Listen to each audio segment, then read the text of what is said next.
मुंबईतील लोअर परळ पुलावर फुटपाथ नसल्याने मनसेकडून आंदोलन केलं जात आहे। मनसेचे नेते संदीप देशपांडेंच्या नेतृत्वामध्ये हे आंदोलन सध्या सुरू झालेलं आहे।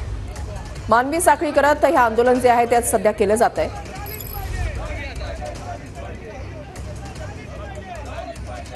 लोअर परेल ब्रिजवर मनसेची साखळी आंदोलन होत आहेत। आपल्यासोबत मनसे नेते संदीप देशपांडे आहेत। सर, या लेवलला काय यावं लागलं मनसेला, या एक्स्ट्रीम लेवलचा का हे करावं लागलं? बघा, असं आहे, हा ब्रिज येऊन जवळजवळ 10 वर्षांनी हा ब्रिज तयार झाला।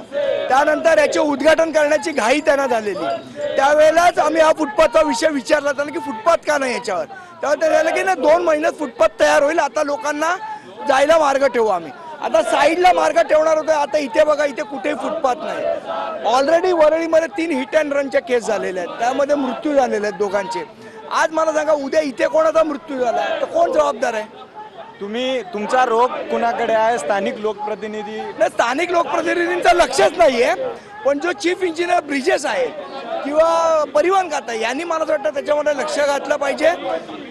उद्या जर अजूनही फुटपाथ केला नाही तर एक तुमच्या माध्यमातून सांगतो, चीफ इंजिनियर ब्रिज याला इथे आणून बांधून ठेवावं लागेल आम्हाला। ह्या सर्व ब्रिजचं काम शिवसेनेच्या काळामध्ये झालंय, उद्धव ठाकरेच्या गटामध्ये। 3 आमदार आहेत वरळीला, त्यांचं दुर्लक्ष होतंय कुठं? तर दुर्लक्ष ना, त्यांची इच्छाच नाहीये, फक्त क्रेडिट घ्यायला पाहिजे। काम कंप्लीट झालं की कोण बघणार? कॅमेरामन कल्पेश सोबत अजय धंजे, TV9 मराठी, मुंबई।